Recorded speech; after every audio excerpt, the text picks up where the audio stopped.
बोलो साईनाथ महाराज की जय। ओम साईनाथाय नमः। साईनाथ महाराज कहते हैं कि मनुष्य को अपने कर्मों का फल जब वह भोग रहे हैं तब ऊपर वाला आपके कर्मों का फल अच्छा बुरा जो भी हो आपको दे रहा है और आप उसे भोग लो।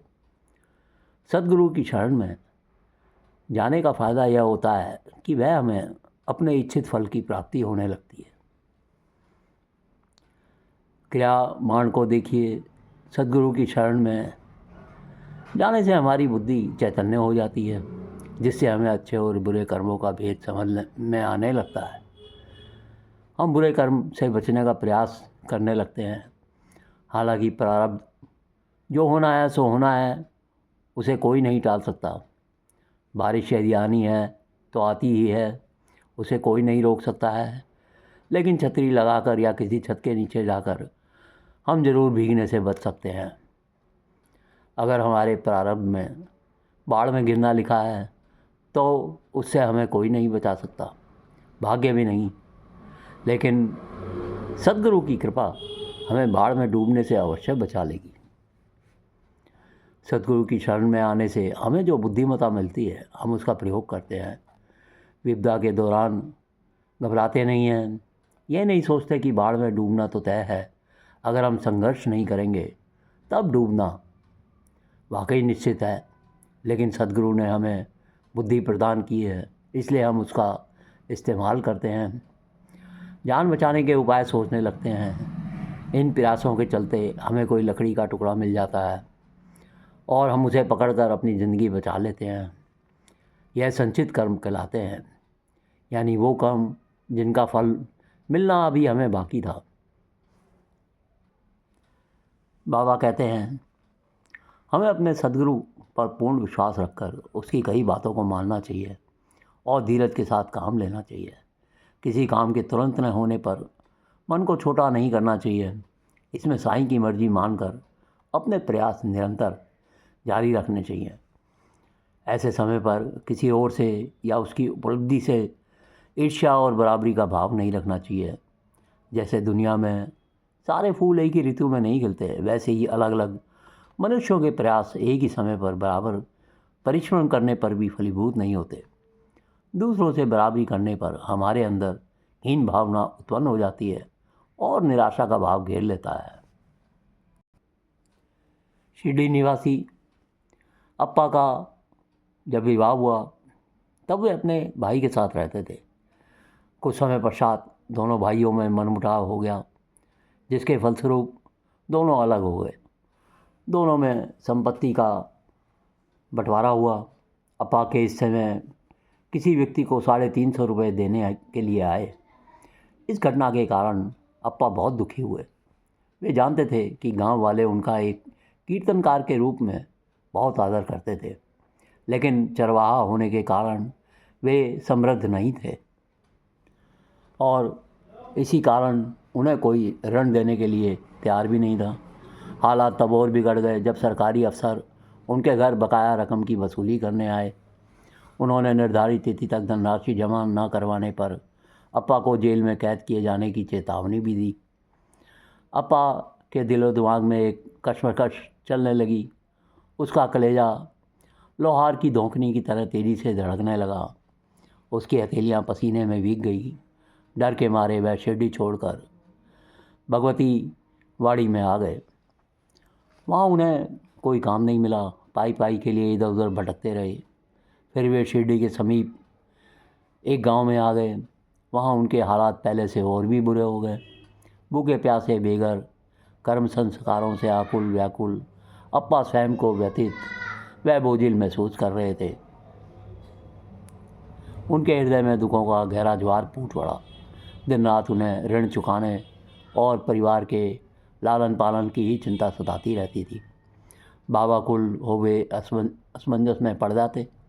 सिसकन भरी आँखों से उन्होंने विचार किया, ना तो दिनों दिन बढ़ती हुई ऋण की रकम चुकाने में सक्षम हूँ और ना ही मैं अपने परिवार का लालन पालन कर पा रहा हूँ, ना ही मुझे कोई आध्यात्मिक शांति मिल रही है।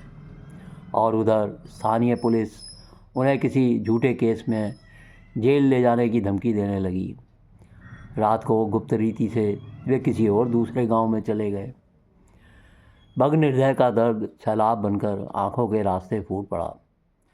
आवाज़ के कारुण्य गहराता चला गया।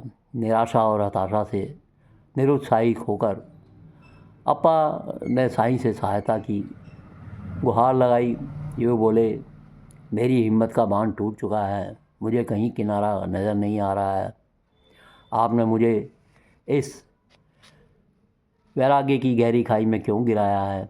अच्छा होता अगर मेरी मृत्यु हो जाती। मेरी समस्याओं की सुनवाई कहाँ पर होगी साईंनाथ?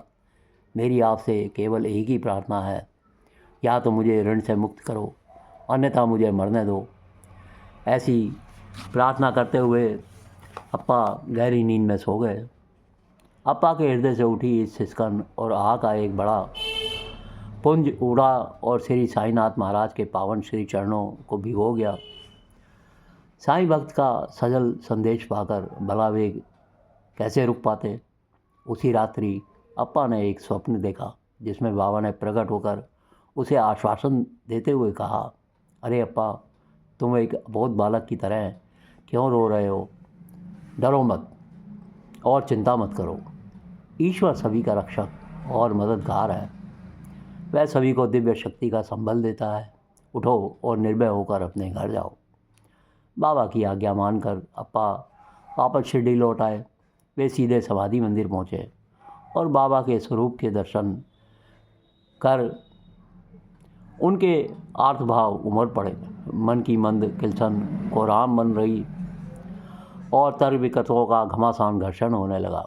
अप्पा बोला, आपने मेरे गले में मील के पत्थर होने की तरह ऋण का कलंक डाल दिया है और स्वयं सब देखकर शांत बैठे हो। ऐसा कहकर समाधि को प्रणाम कर अप्पा अपने घर को लौट आए। कुछ दिनों पश्चात उनके मन में भगवत गीता का पठन पाठन करने की तीव्र इच्छा जागृत हो गई। उन दिनों माली बुआ नाम के एक कट्टर शैवपंथी लिंगावत समाधि मंदिर में निवास कर रहे थे। अप्पा ने उन्हें 11वें अध्याय का अध्ययन करवाने का आग्रह किया और बुआ ने उन्हें अनुग्रहित किया। उसी रात्रि अप्पा ने फिर एक स्वप्न और देखा जिसमें श्यामा, वेंकट स्वामी, दासगणु और अप्पा बैठे हुए थे। बाबा ने उन सभी से भगवत गीता के एक श्लोक का उच्चारण करने को कहा। फिर बाबा अप्पा की ओर मुड़कर बोले, अप्पा, तुम्हारा उच्चारण सर्वश्रेष्ठ था, मुझसे कोई वर मांगो।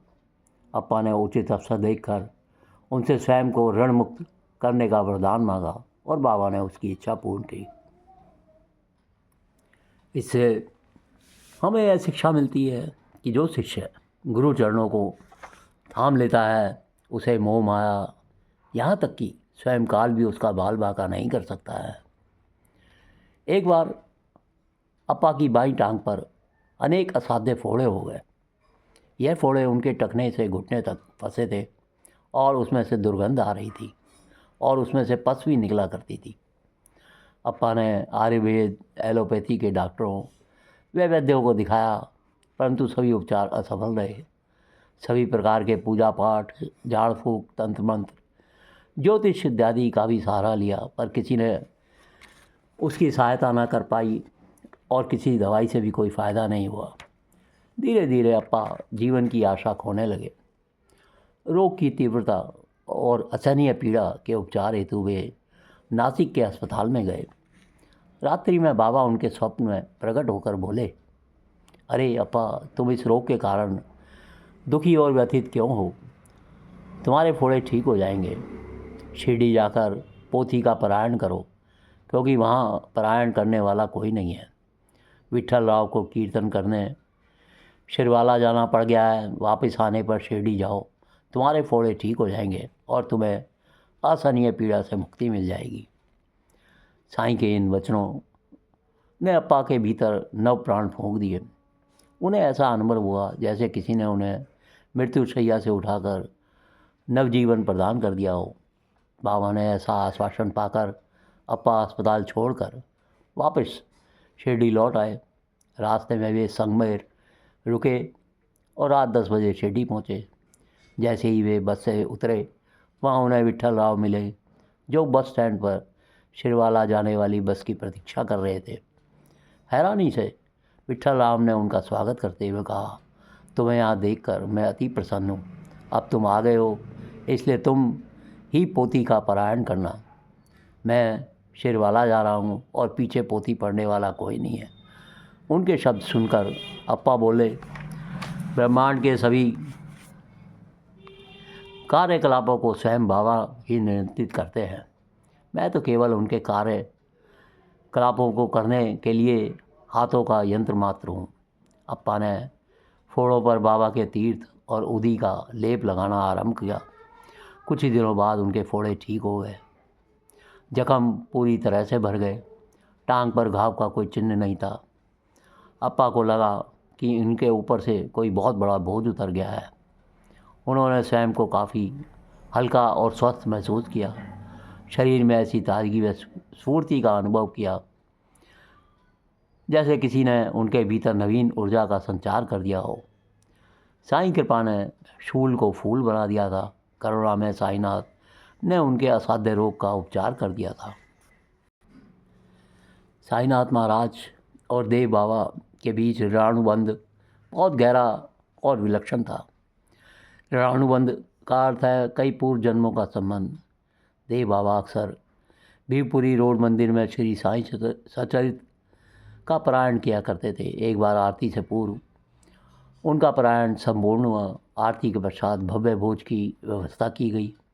गांव वालों को जानकारी थी कि वह पारायण का अंतिम दिवस था, इसलिए वे भोज ग्रहण करने की इच्छा से अधिक मंदिर परिसर में एकत्र हुए।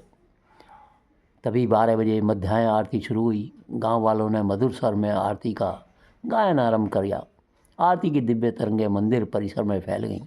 हालांकि देव बाबा पूर्णतः आरती में भावलीन थे, लेकिन तभी उन्हें अपने पीछे एक दिव्य शक्ति की उपस्थिति का अनुभव हुआ। उन्होंने अपने नेत्र खोलकर आसपास देखा। एक व्यक्ति उनके समीप खड़ा था जो पहनावे से चरवाहा लग रहा था, परंतु वह अन्य गांव वालों से बिल्कुल भिन्न था।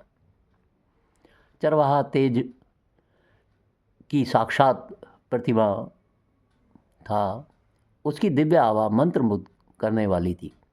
मंत्र पुष्पांजलि मंत्र जिसके उच्चारण के पश्चात प्रभु की प्रतिमा को पुष्प अर्पित किए जाते हैं। उसके बाद सभी भक्तगण आगे बढ़कर मूर्ति को पुष्प अर्पित करने लगे, लेकिन उस चरवाहे ने चुपचाप पुष्प अपने ही चरणों में अर्पित किए। देव बाबा ने उन्हें ऐसा करते हुए देखा। चरवाहे के रूप में श्री साईं की भव्यता और दिव्यता उनके पूरे व्यक्तित्व से छलक रही थी।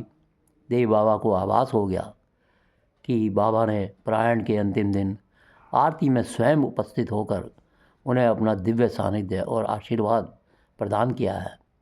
उनके हृदय के संदेह के सारे बीज नष्ट हो गए। अब गुरु से कोई दूरी नहीं थी। सब भेदभाव समाप्त हो गए थे। बिंदु सिंधु हो गया था। ज्योति सूर्य बन गई थी। शिष्य गुरु रूप एक हो गया था। देव बाबा ने हृदय से उनके चरणों में नमन अर्पित किया। साईं के दिव्य ऊर्जा मंडल से सघन पुंज के कारण देव बाबा को आध्यात्मिक ऊर्ध्वगति और ऊंचाई प्राप्त हुई, जो सूर्य और चंद्र की ऊंचाई की तुलना से भी अधिक थी। प्रिय भक्तों, हमारे पाप, हमारे बुरे इरादे और बुरे कर्म हमें भगवान यानी सन्मार्ग पर जाने से रोकते हैं। मंगलाचरण से वे सारे विचार भस्म होकर शुरू हो जाते हैं। कोई भी अच्छा काम करने से पहले हमें अपने मन को स्वच्छ बनाने की कोशिश करते हैं, और साईनाथ महाराज हमारे इसी प्रयास को सफल बनाने का जरिया है। साईं गंगा का प्रतीक है, जिनमें अपना ध्यान यानी गोते लगाने से मन तन निर्मल हो जाता है। हमें इस बात का सदैव ध्यान रखना चाहिए कि जब हम गंगा में गोते लगाने उतरते हैं या ईश्वर की आराधना में लीन होने की तैयारी करते हैं, तो सबसे पहले अपने मन से सारी दुविधाएं, विकार, ईर्ष्या, घृणा आदि को स्वतः दूर करने की कोशिश करें। साईं गंगा में उतरने से पहले हमें प्रयास करने से स्वयं को पवित्र करने का जतन अवश्य करना चाहिए। प्रिय भक्तों, हम इसी प्रकार साईं बाबा के पावन उपदेशों और उनकी लीलाओं का वर्णन करते रहेंगे। यदि आपको चैनल में रुचि आए तो सब्सक्राइब ज़रूर कीजिए, लाइक और शेयर कीजिए और हर पल साईं साईं का नाम लेते रहिए। ओम साई राम, ओम साई राम।